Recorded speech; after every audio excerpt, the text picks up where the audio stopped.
Hello, welcome back. Trisha here with Aligned by Faith. I'm in my little recording space that I'm creating in my new home, and I have Brea here with me. See, she's right here. So you guys may hear her in the background today, but I wanted to just be persistent and share my message today.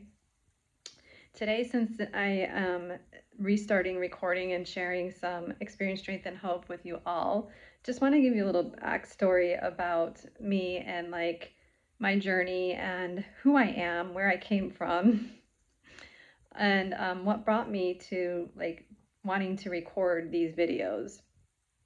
So, real quick, just to recap. So, I grew up in Buffalo, New York. I was the youngest of three girls, and my mom primarily was our main provider.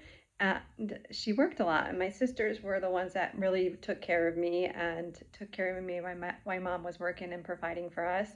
And so I grew up the youngest child. And as a younger girl, when looking back, I remember like not always having a lot of energy, and like I was just always tired and whatnot. But the center of attention was on me. So I was like the star of everybody's life. And I was like this little bright light that everybody gave so much attention to. And growing up, I remember my sisters even saying, "You got like the best of mom. She treated you way better than she treated us." Or she was able to give me more than what she was able to give my sisters. But anyways, so growing up, I in my adolescence, I ended up having a repetitive like sinus or viral infection, and the doctors couldn't figure out what was going on with me, and they thought it was allergy, so they gave me allergy shots. And then I was on allergy shots in and out of doctors' offices, and I kept having these repetitive like sinus infections ish, like, or upper respiratory infections. And then those were coming off and on. So I was missing a lot of school, falling behind in my education. And then one time when I got sick, the rest of my body got better, but my left eye did not get any better. And slowly but surely, the retina was detaching in that eye, and then I had to have surgeries to try and save the retina and to save the eye. And I had two surgeries that did not work. And eventually at 13, I had my eye removed.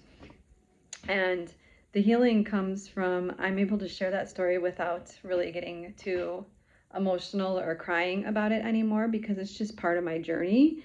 And it's part of what developed my spiritual strength and my connection with Source, God, Creator. When I was in and out of the hospital, I had an uncle that would come and pray with me, and I just felt this presence of the Spirit around me at such a young age.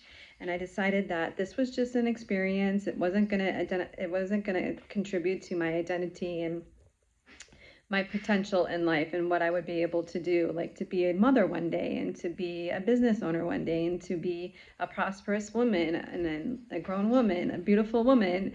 And so I just remember that was a very powerful seed I planted in my subconscious mind at such a young age, that I became so freaking resilient at such a young age. I had my first son, when I was 18.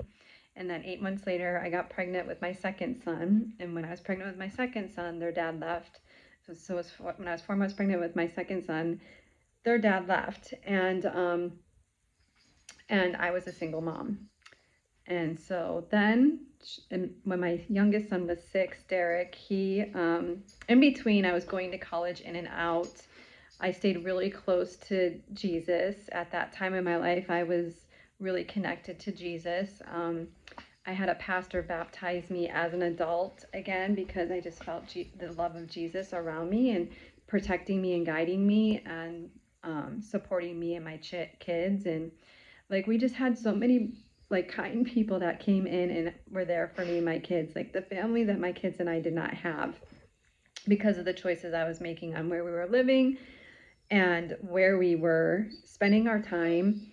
And so I grew up in Buffalo, New York, and I left New York when my youngest son was 2 months old, and we moved to Arizona. And that's primarily where my boys were raised. And now that they're adults, I'm here in North Carolina. And so anyways, going back to that, like that seed I planted, right? Because this is a big part of my journey. I didn't realize that when I planted that seed that I disconnected from my body and I used all spiritual resilience and strength to get through my life. And so what that came like I built this like my physical body was like super calcified and strong because it was like it was guarding my heart. And I was like, no, I'm having a good quality life with me and my boys. And I was super persistent and I persevered and I pushed through so many things without coming back down into my body. And why I'm sharing that is because I was like my body was in like a freeze response for all those years, and my body didn't wake up and like turn back on and come back into reality until 2019. This was years my boys were already adults and they're already on their path to becoming self-sufficient. And I was married. I met my husband when my youngest son was 6, and we raised a blended family together. And in 2019, I was just like super emotional. I was crying all the time. I was like telling everybody how crazy my life is and how hard my life has been. And I was talking to everybody, outpouring all my energy, just like so, like coming from that trauma, right? That trauma that I experienced that I didn't process when I was little. And I was like a freaking crazy. I'm like, it's kind of embarrassing how many people I was complaining to in 2000, from 2019 to like 2022. But anyways, in a moment of vulnerability, when I was down on my knees on my like rock bottom, because I was just so much emotional pain, I was like, I cannot carry on another day like this. And I I prayed, and God told me, I want you to find an Al-Anon meeting. And I found an Al-Anon meeting by an office I was working out of. I was in real estate at this time. And I prayed and I went to Al-Anon, and I was like, I heard all the people there speak and share, and I was like, oh my gosh, this is like exactly where I need to be. And there was a woman there that day who shared her experience and strength and hope of her journey of a mom and a mom of boys, and she shared some things she was going through that I was experiencing with my sons at that time. And I asked her to be my sponsor. And I started working the steps. I started coming back into my body, into my heart, and unlayering like so much of who I thought I was that I wasn't like me at all. And there was a long grieving process there because I realized how much I was disconnected and I wasn't in my body, and I disconnected from my intuition because I was in pure survival. And what I understand is when they severed the optic nerve in my brain, it changed my brain. It was a physical medical trauma, to my body. And so I allowed myself to have so much grace for myself and understanding because I really didn't know what was going on.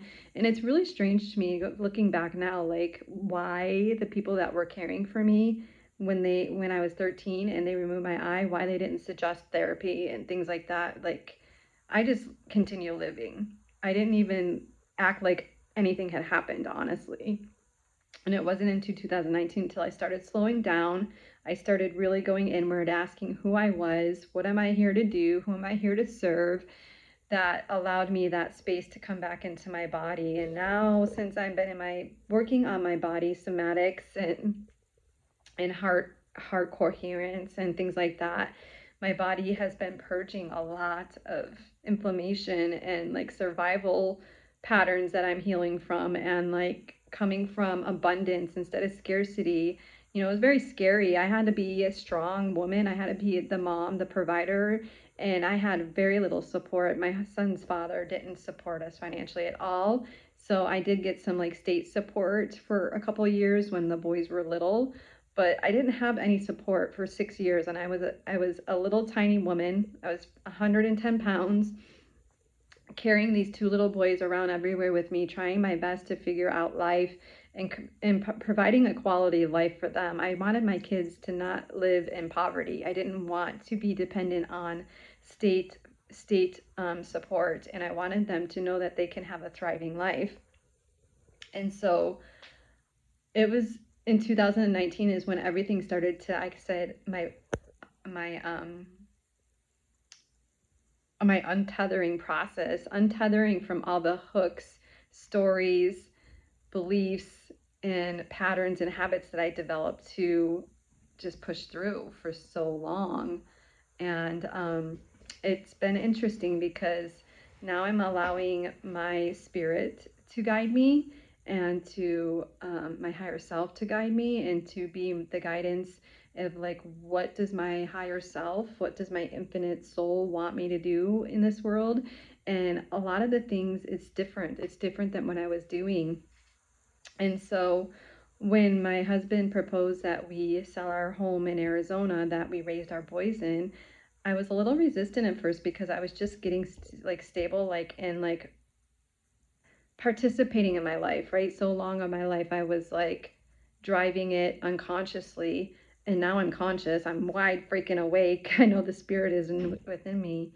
And so it was challenging because it took me a while to get on board and to want to do that. But since I made that choice to come here and live in North Carolina, it's been really nurturing to my body, mind, spirit, and I love the pace here. I love there's trees all over, and I get to decide now like what kind of life I want to build from here on out, because everything I was doing before doesn't really matter to me anymore. Like, I'm not that same person, and what drove me before is not driving me now.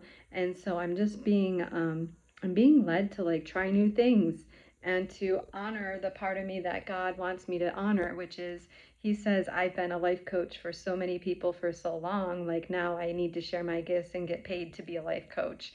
And I was like, okay, well, I don't know how I'm going to do that, but I'm in for the ride. And so part of that was following the nudge I had last week to start using my phone, using the space I do have. I know it's not perfect and it's not like luxury feeling or anything like that, but just to start recording messages and to share my journey with you guys, to share my life with you, and to share hope in Jesus and God. Now, I'm not the religious Jesus. Like, I don't believe in that at all. Jesus is my mentor. Jesus is one of the spiritual beings that is one of my guides.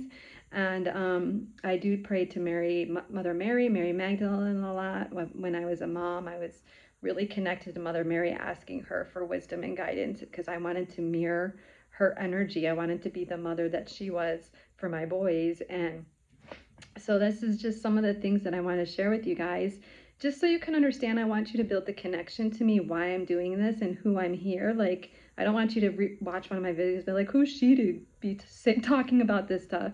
I have a long journey, and I just want to share my experience, strength, and hope so I can help one soul in this world know that they're not alone. And the human experience is so bizarre and wild and uncertain and beautiful and wild and bold and courageous. And as long as you're willing to learn, as long as you're willing to grow, anything is truly possible, especially when you have the Spirit of God in you. Alrighty, I'm going to wrap this up for today, but if you have any questions or general curiosities, please reach out to me. I do have some mentoring offers.